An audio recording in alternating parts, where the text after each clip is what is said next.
Hello, everyone, and welcome to the rollout. I'm Lindsay Rousseau. And I'm Genevieve Marie. Welcome.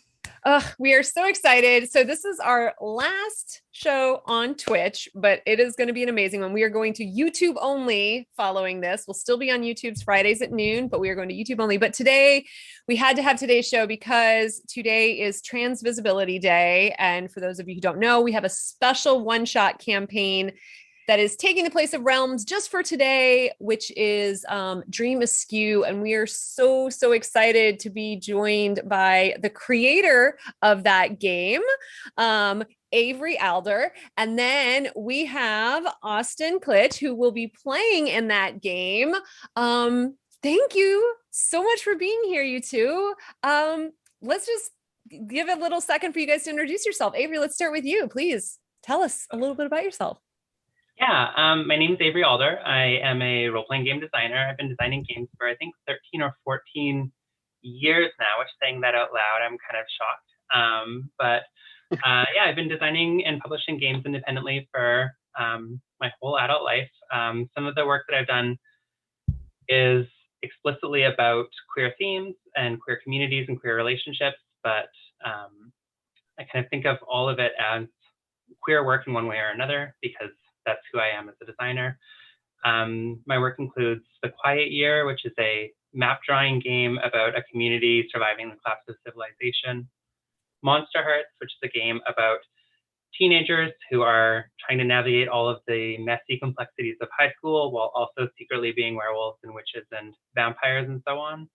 And then Dream Askew, which we're going to talk about today, which is about a queer community surviving the collapse of civilization and trying to make decisions about how they share power and resources and how they navigate their relationships in the messy post-apocalypse. So yeah, that's a bit about my work. That's a bit about me. I'm coming to you tonight from British Columbia, from a rural community called Winlaw. And yeah, happy to be here. Awesome. Austin, tell us a little bit about yourself.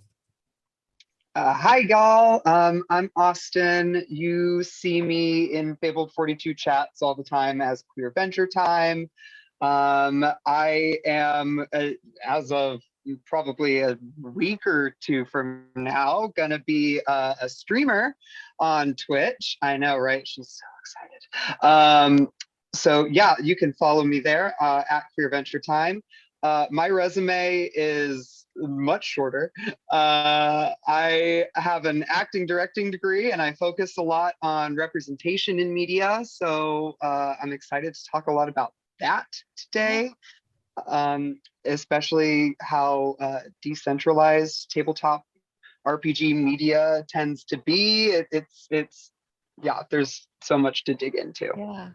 Well, and just real quick before we dive into that, I just want to let everybody know that throughout this stream and through the game at 6:30, we are raising money for Trans Lifeline. So please check down, click on the Ko-fi link or click on the link that we have below to donate to Trans Lifeline.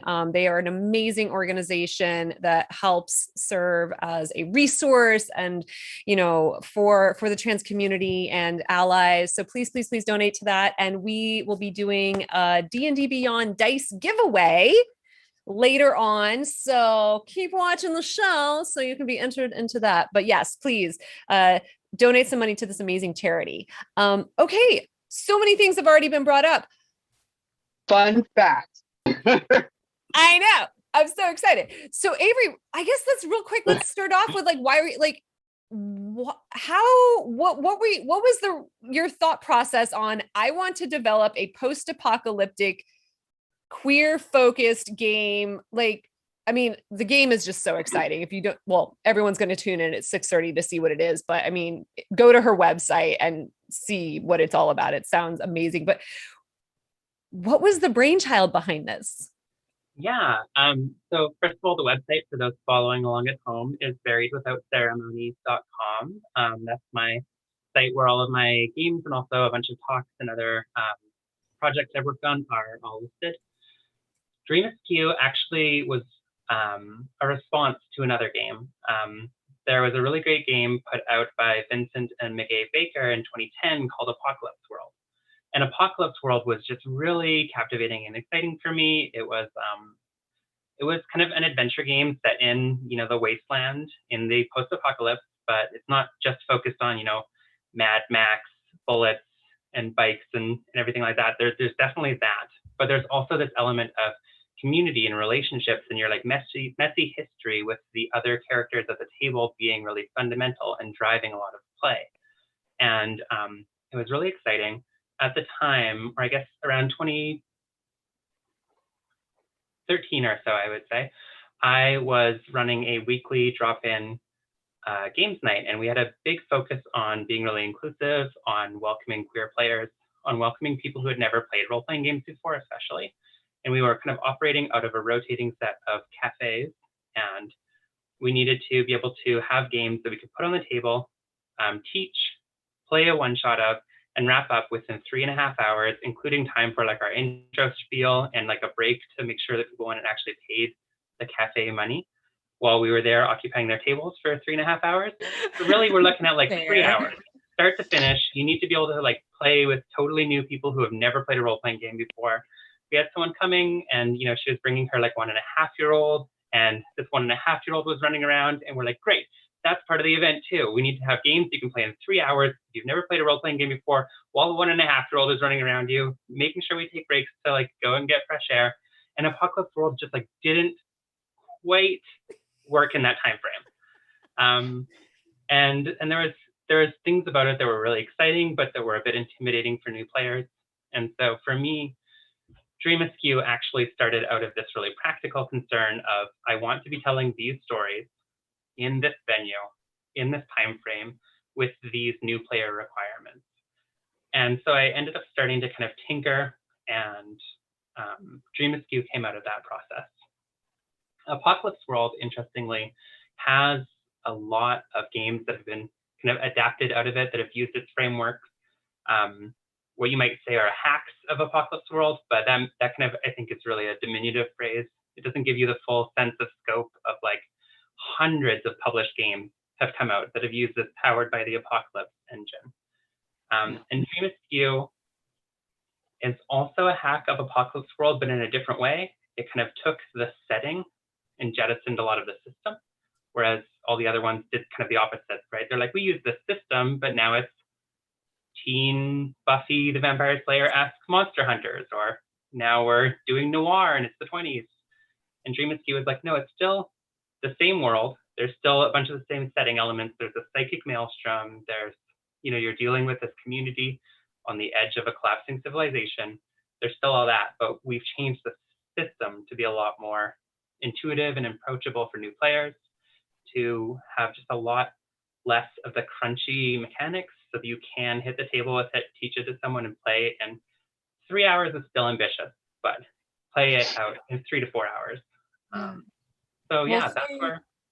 I was just going to say, we'll say that you made a DLC. You made an add-on. Yeah. It's a mod. With improvements. Right. Well, so it really did evolve into its own game, which is really, right. Exciting. And it developed to its own place where it made sense to publish it. And in turn, there have been a bunch of games that have been based on Dream Askew. So that includes Dream Apart, which was kind of co-published with. Dream Apart is a game by Benjamin Rosenbaum that's about a Jewish shtetl community in Central Europe in the 1800s, maybe. And so it's similarly about a small marginalized community figuring out how to navigate power and relationships and the pressures of this kind of menacing outside world. But obviously in a really different place, kind of looking back at a history instead of forward at a kind of theoretical future. Mm-hmm. There have been a bunch of really cool other games that have played off of it. But yeah, that's where Dream Askew comes from. It comes from a really specific point in time where I really wanted to be running a game kind of like Apocalypse World, but a bit queerer, so it's a bit more approachable for new players. Yeah. Well, I mean, so obviously, today we're talking about this because today is Trans Visibility Day. So I guess that does raise the larger question, because we're all tabletop gamers. We love the role-playing aspect of it. We love the mechanics, and role-playing does let you be kind of whoever you want to be. But for, for both Austin and Avery, and let's start with you, Austin, like, what does it mean to have a game that, like, the central core tenet of the game is that this is a queer story, this is a queer journey, being the main, element of that game? Well, for me, I mean, the coolest part of it is the fact that it's made by a trans creator, really. The fact that Avery wrote it. Yeah. Because, like, talking about D&D, like, all my D&D games are queer. All of my D&D games have that as a central theme because I'm the one playing them, and because of the people that I'm playing them with. So in this instance, it really is super exciting being able to not just play around in a fantasy world, but really support a real life queer person in their real life work in something that they're passionate about, because that's what we all want to do. We're all also humans with dreams, right? And want to achieve our goals. So, like, I am super duper stoked to play this game. Like, don't get me wrong, but it's not because the game is queer. It's because the creator is queer. Cool. I love that. I feel like, Austin, you bring up a really good point, that you can, in a role-playing game, make queer characters and tell queer stories in any system, right? Like, you can do that in Dungeons and Dragons, you can do that in Vampire the Masquerade, you can do that in kind of whatever you're playing. But I think one of the things that is really unique about role-playing games, that sets them apart from other storytelling mediums, that sets them apart from novels, from movies, from television shows, is that what you do when you play a role-playing game is you engage with systems. You engage with structures of story, and you figure out, how can I manipulate these structural elements to get advantage on dice, or whatever the case might be. Like, and those game systems are modeling real world systems. And so when you have a game that is structurally kind of encoding and decoding and exploring how queer relationships and queer communities and queer collectives work, you get something that is like, that goes deeper than just that kind of textual representation, right? Like, there's not just a story that happens to have queer characters slapped onto it. This is a story that is structurally and mechanically and at that systems level about queerness. And so that's one of the things that I am really, I guess, proud of when I think about a game like Dream Askew, is that it's not telling a story about adventurers who go on conquests, who get loot, who level up, who get the fancy house with the white picket fence and the 3.5 kids, right? You have a story that is about how power is amorphous, how it is contextually bound within community, how it is relational. And to me, those are queer themes. And so they're queer themes that exist at that kind of structural level of what the mechanics say about action and power in the world. Yeah, and that is, like, when you look through, because we're doing the play test on stream, and that's really, really clear. When I first looked at it, because I'm a rules lawyer. I love, like, knowing everything about the mechanics. And so when I first saw that it was a dice-free system, I was so confused, because it is I like that structure to cling to. But yeah, you really do create your own new structure, and look at all of those same themes through a different lens, with a different perspective and a different goal too, which I think the goal is really kind of, it's evident in the way it's written. Like, you don't choose a subclass or class features, you instead choose which of these important questions is something that's weighing on your mind, which is just a whole new way to think of the game. Yeah, because I usually build mechanics and then, and I'm like, there's no mechanics. Yeah. Yeah. So for those who haven't played the game yet, I guess you'll be seeing this in just under an hour now. But part of the way that the game works is you have moves that your character makes. And so it's kind of like any time that you're wondering, like, what will my character do next? You make a move. And these are just simple narrative phrases. There's regular moves, which you can do at any time. These are generally things that are like, you take an action that is, helpful, but it kind of exposes you to additional risk of some type. And then there's weak moves and there's strong moves. And weak moves are like, they're when you screw up. They're when you leave yourself really vulnerable. They're when you give in to your base impulses that ultimately are self-sabotaging, but in the moment feel so good. And those kinds of things are weak moves where you take a token. And then later on, you can spend that token to make a strong move. And strong moves are moments where you really flip a situation around in your favor. You, depending on what kind of character you are, maybe you are treating a bullet wound and healing somebody. Maybe you are breaking into a place unseen. Maybe you are swaying a crowd.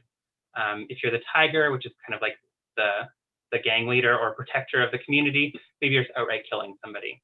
And so there's kind of this setup where if you want to be the kind of person who can bail your community out of really tense situations, you first need to be the kind of person who shows your vulnerabilities and flaws.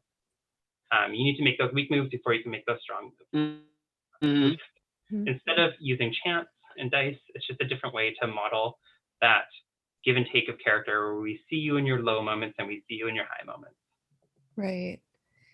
And so you had said earlier, the main impetus for that was to kind of open it up to people who might not be as comfortable with the tabletop gaming system.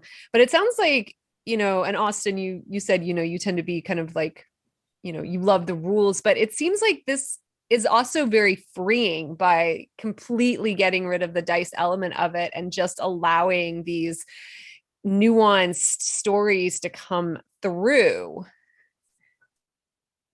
I mean, do you have any thoughts on that? I mean, obviously, Austin, you're about to play through it here in a little bit, but you have, done session zeros and stuff. Well, so that's the really fun thing is part of the game, and you were mentioning, the impetus of the game was because you need to play, it needs to be kind of self-contained. So a good chunk of the game is partially the setup of the game too, at least as far as my understanding. Like we've done a little tiny bit just, to make the basic, because to get it set up for a stream, right? And we've also gone through all of our safety stuff, because if you're doing TTRPGs, you always gotta have your lines and bails. But yeah, we actually haven't really done that much of a session zero, because it is all about the community, which is what I'm really interested to dive into, because when playing D&D, half of the time I'm sitting there thinking about, okay, well, next I'm going to do this, next I'm going to roll this check, next when it comes back around to my turn, that's all. When it's my turn, that's always what it comes back to. And this game literally is like, in order to get something, you have to get it from somebody else. In a weird, nice. in that sense of connection, you can't do it by yourself. That's like literally the whole point, is like, it takes a village, people. So I don't remember the beginning of this question because I heard session 0 and had opinions on that. But I'm so excited to dive in. And it is freeing. It is going to be really freeing to not think of moves and think of people. Mhm. Oh, I love that. That's really beautiful. I mean, and because, essentially that's what you are supposed to play, most role-playing games, it's supposed to be a party. But yeah, you're right. You do kind of get focused on what am I doing next? What am I doing? Yeah. Right. That amorphous sort of Yeah, choice tree.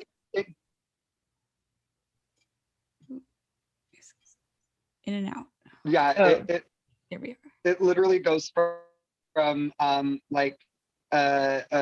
strategy, tabletop strategy game, like Fire Emblem, to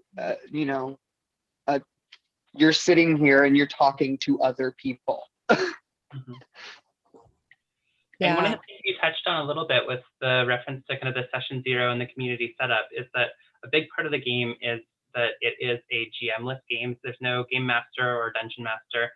Instead, Oh yeah, that that's work huge. is distributed across the table. And so everyone is collaboratively creating the community, collaboratively deciding like, what are the aesthetics of like, what do we see? Do we see like trash barges? Do we see overgrowth and mutant plants? Are we in like a bomb shelter? What's going on here? But you also decide like, what are the community tensions? Do we have weird fertility cults? Do we have like food security issues? Do we have people wanting to throw parties? What kind of community are we dealing with? And then throughout play, you have these setting elements, these bits of the world that are distributed across the table. So instead of one person being in charge of playing out all the rest of the world, everyone is like, I'm playing the psychic maelstrom. You're playing the gangs in the wasteland. You're playing the rich people who still have electricity and have shopping malls and live in gated communities, and we just can't go there anymore. And so we all kind of take different parts of the world on. And so there's that other element of kind of communal play where we all have equal authority about shaping the world at the table. Right. That's awesome. Can I live in the gated community? Can I choose that? No, I'm like, I don't know if you want to, because we gonna knock the gate down. It's true. I would probably do that. yes, you make yourself a pretty big target. That's true. I'm like, You can that, which, to be fair, like, so I mean, can I ask a question? Of course. Go for it. So like, as a queer who is currently living through the pre-apocalypse, when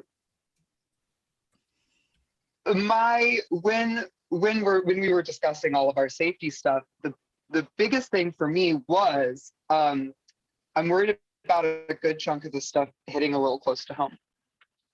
Because a lot of the stuff we do see, we do recognize, and it's this setting can look like an inevitability sometimes.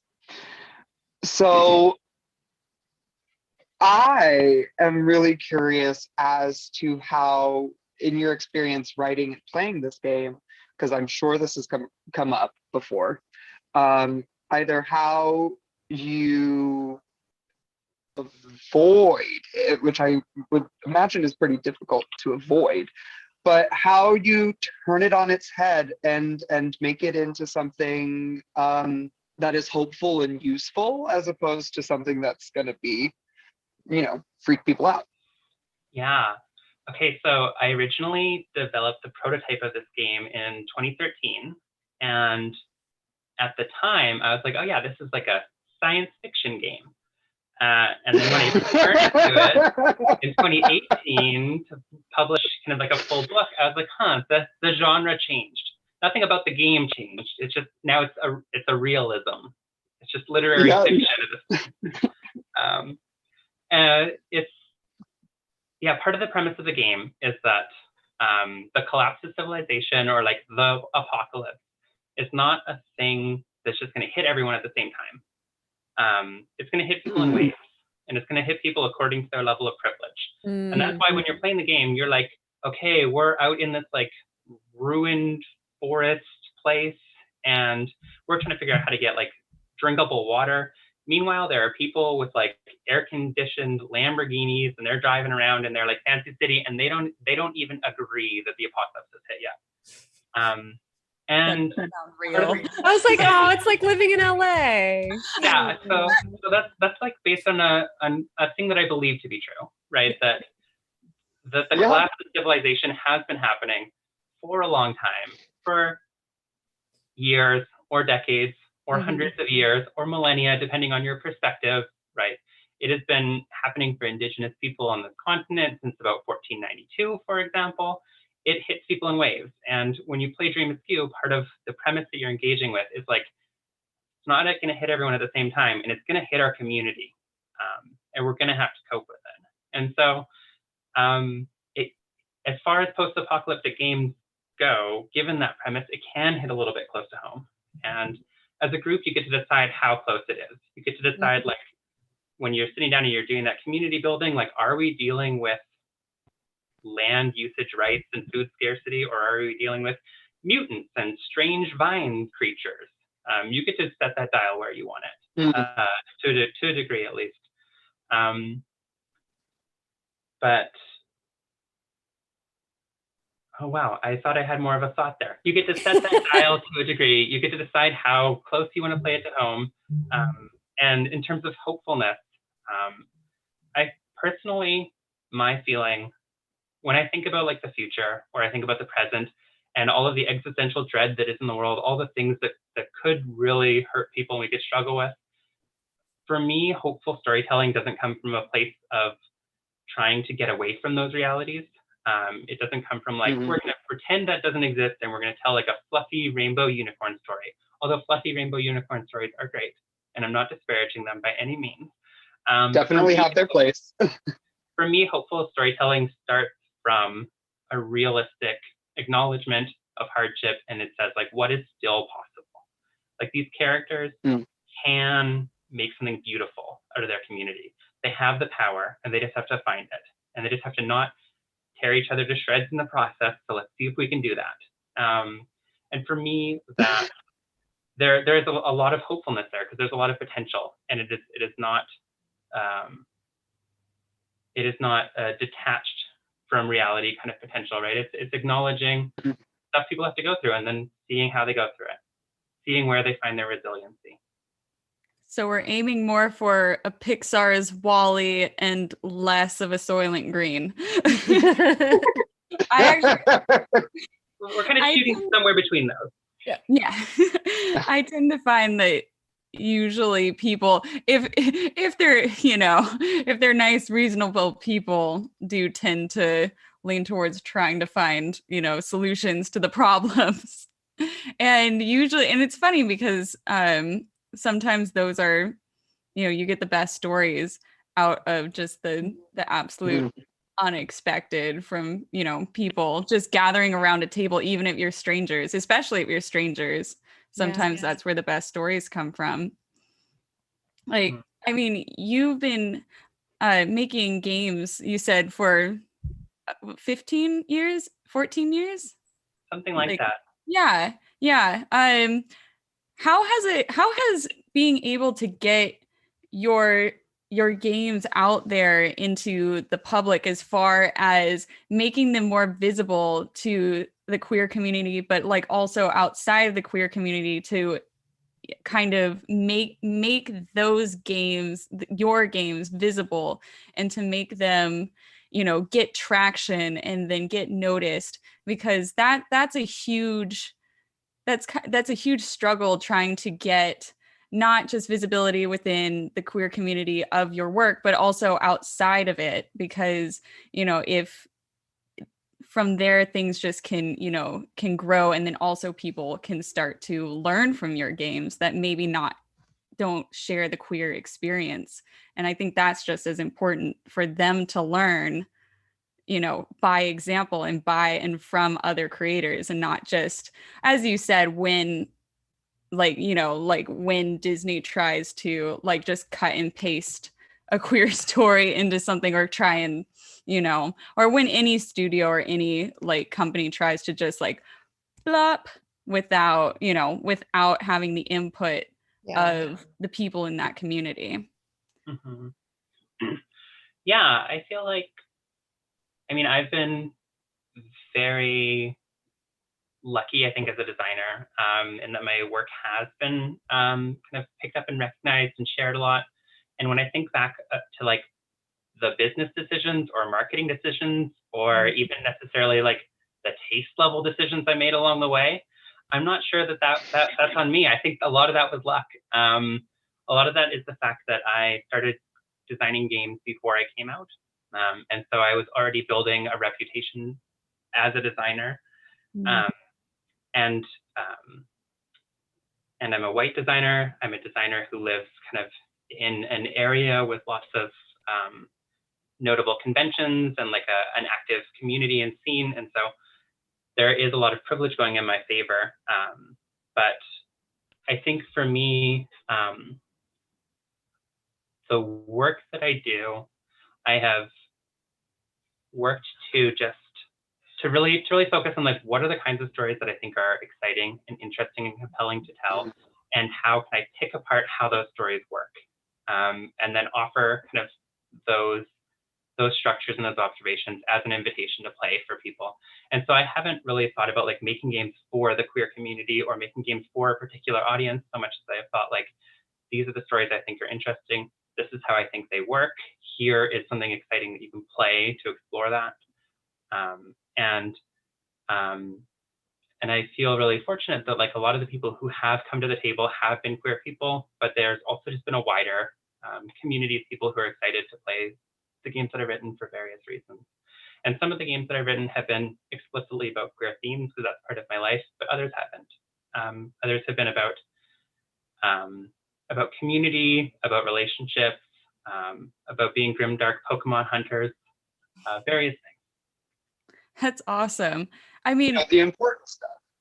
Yeah. The important stuff. I mean, and we've talked about on this show a lot how important those conventions are, those grassroots kind of movements to get games started, especially, you know, if you're starting on Kickstarter or if you just have, you know, the seed in your mind, but to actually go to conventions, get people to gather around a table, run through your game, you know, check it out. Has that, you know, I mean, and unfortunately we've lost that opportunity, you know, for the past year, and looks like we're, you know, probably a year and a half or so. How important has that grassroots sort of movement been for you, as, you know, to get your games tested and to see, you know, what do people like, what do people, you know, how to tweak it? Yeah, I think it's been huge. A lot of the design work that I've done that has gone on to be successful and that has turned into games that I feel like really happy about sharing with people emerged from conversations and play experiences at like regional conventions. Things like Go Play Northwest out of Seattle.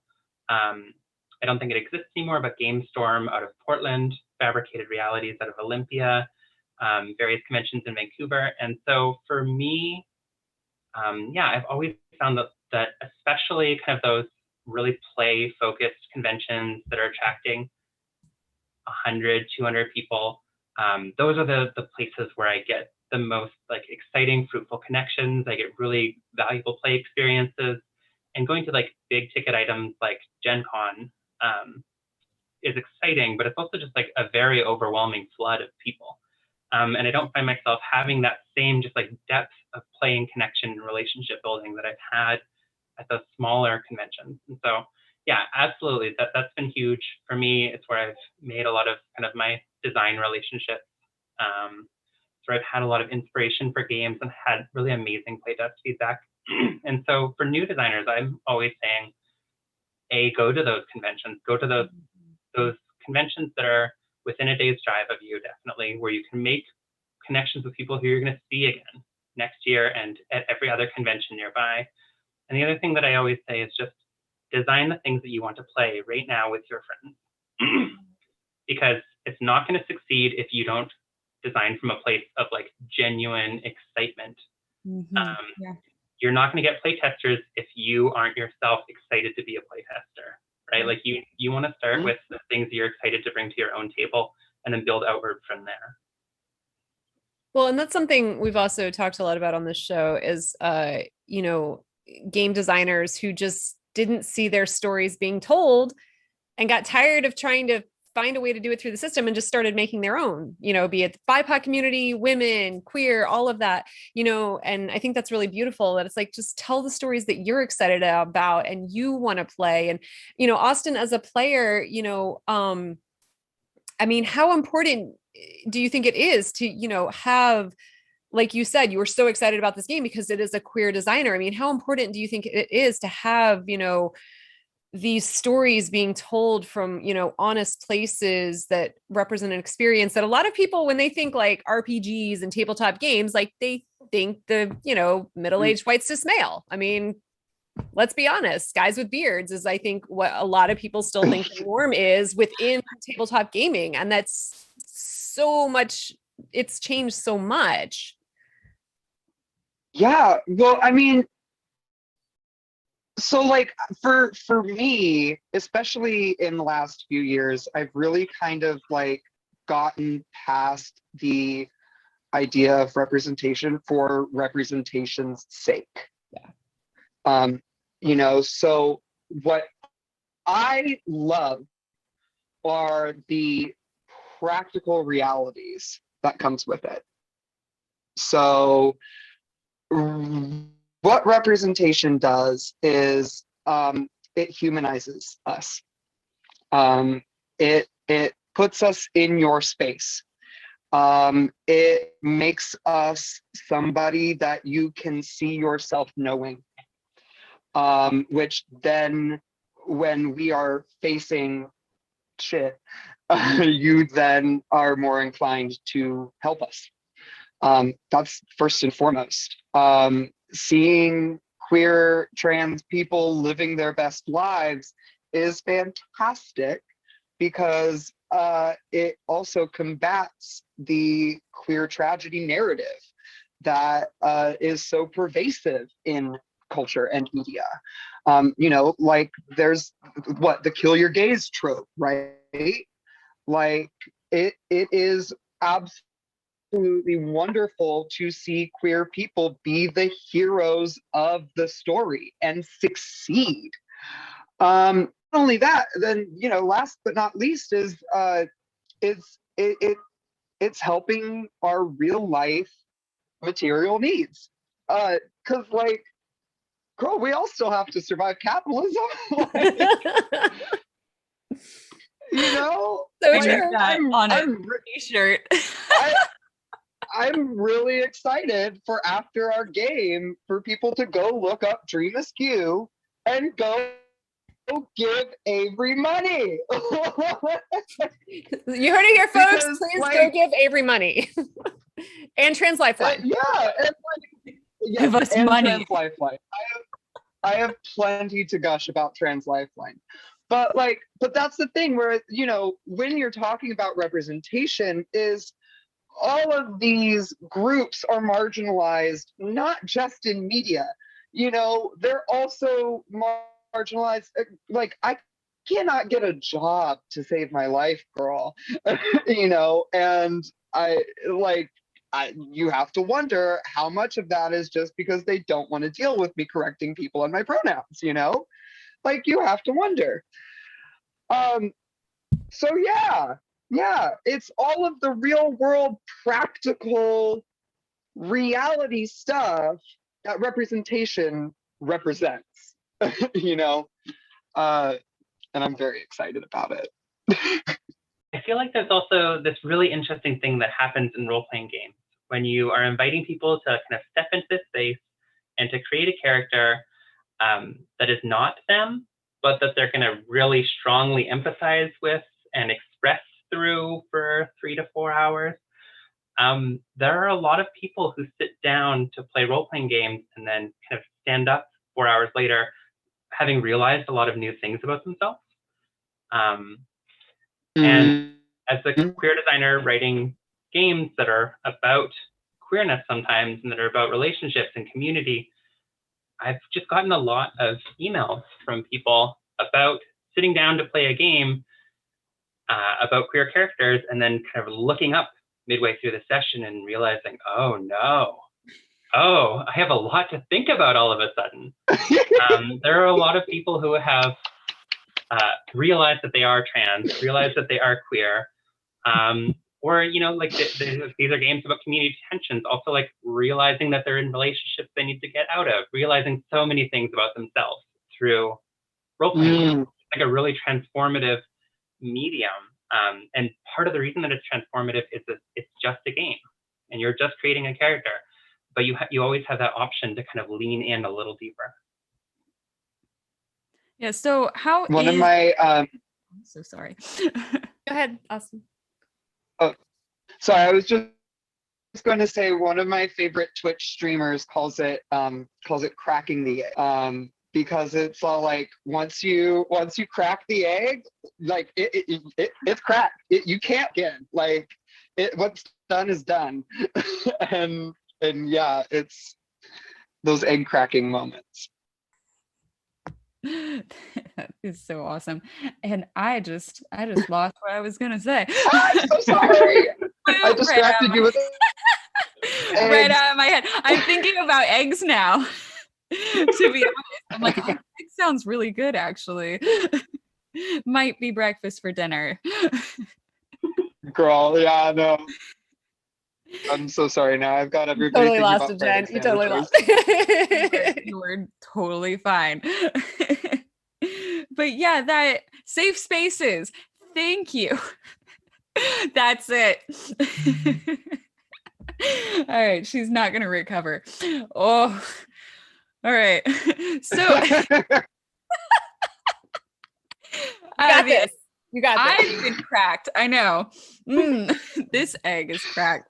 So these games, you know, all TTRPG games should and have been places, you know, that have been offered, you know, to people as a safe space to explore, as a safe space to try on, you know, an identity or, you know, the clothes of another person. How important has that been? You know, I mean, you talked a little bit about it, but, you know, in terms of creating safe spaces and making sure that everybody around the table kind of has the same idea, you know, and understanding that, you know, this is a place, you know, if we want to explore identity, that is cool. You know, if we want to you know, unpack certain things, that is also cool. What has your experience been with that?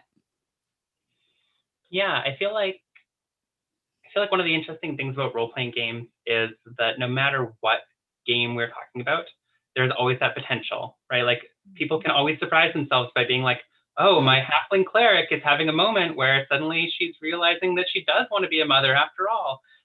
Or, you know, whatever the case might be, right? Like you can be playing any game and you can have those moments of unexpected depth. You can have those moments of being surprised. You can have those moments of kind of transformative realization about yourself. But different games enable and empower and lead you towards different types of kind of emotional challenges, different types of transformative potential. Players will always bring their own wild card to the table, but different games lead you towards different possibilities.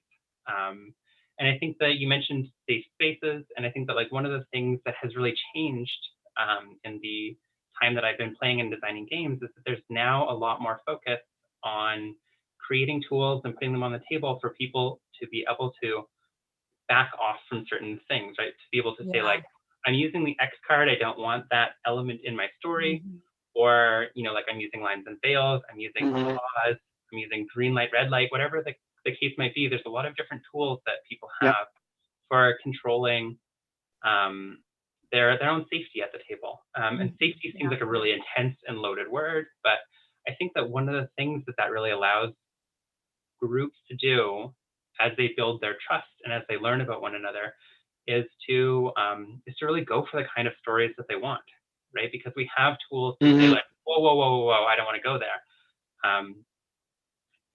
Let's take the story in a different direction instead. But one of the things that really empowers people to do is become more deeply invested, become more exploratory, to be pushing stories in new directions, knowing that we have the trust of the group.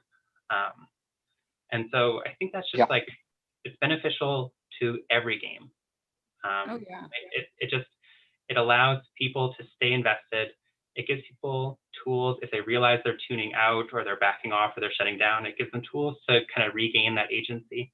And no tool set is perfect, right? There's still people needing to pay attention to one another at the table. But I think that like that change opens up so much potential in every game.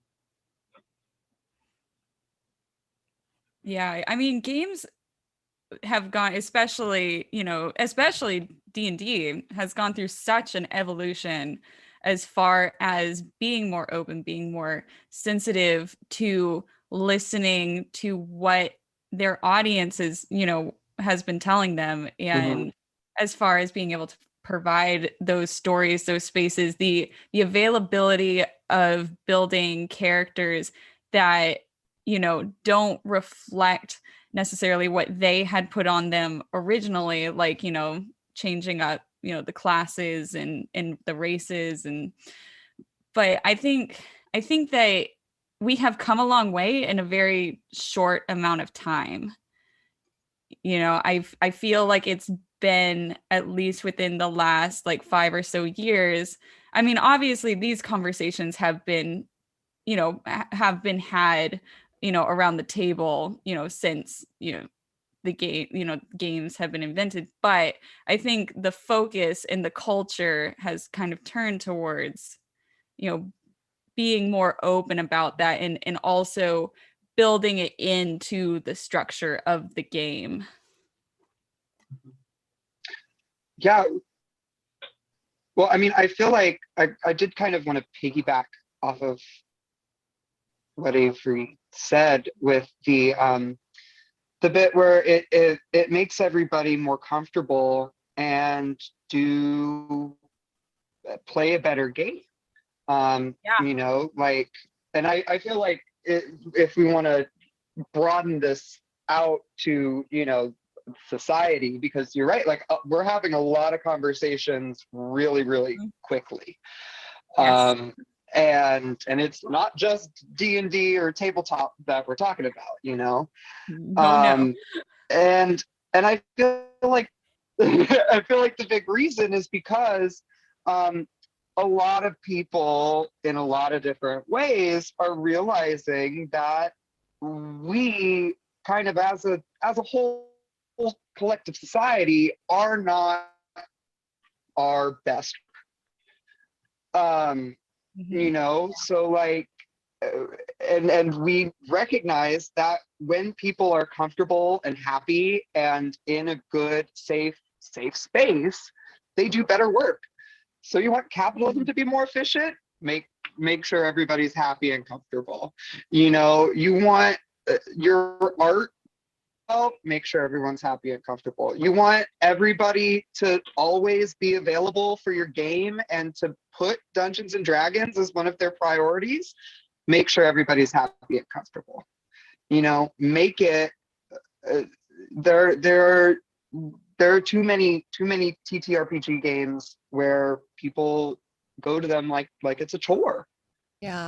Where it's a responsibility, it's a commitment. It's like, no, honey, no. And that's really what it's all about. We're here to have fun. Yeah. Like, that's the bottom line. So my safe space is going to my safe space with this group of people is going to look different than my safe space with this group of people, because these different groups of people are going to have different definitions of fun, different requirements to meet those definitions of fun, and different things to avoid to, not take us out of the fun. Right. Yeah, I feel like something that's like really important to recognize is like there have always been women involved in games. There have always been queer people involved in games. There have always been people of color. There have always been Black people involved in games. There have always been disabled people involved in games. There's always been diversity in games. But throughout the history of tabletop role-playing games, a lot of the time people have been told they have to check part of themselves at the door in order to show up. And when you're asked to do that, and then to show up and sit down at a table and be like fully invested in a creative, connective enterprise with people for 4 hours, like you're not going to do your best work, you know? You're not going to have like the maximum amount of like interesting, compelling story twists or one-line zingers or like great like tactical moments of like accomplishment. Like none of that stuff is going to be at its full potential when you feel like you have to keep part of yourself quiet. And so part of making games more inclusive isn't actually changing who's there. Everyone's already there. It's changing how much people are allowed to be themselves and be fully invested in what they're doing together. I love that. That is so beautiful. And unfortunately, that is where we have to end it, but I can't think of a better way to have ended it. That was between both of you. That was so beautifully put. And again, if you just joined us, we are raising money for Trans Lifeline through this show and into the Dream Askew one shot that will be going on here in roughly 30 minutes. Austin will be a part of it. Y'all have a couple of hours to be a good person. Be a good person this Wednesday.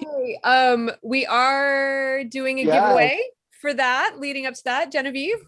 Yes, we have an awesome giveaway today, and it is the prize is D&D Beyond Dice Pack, and that is going to be given away at the beginning of Not Realms. Not Realms of Vogador.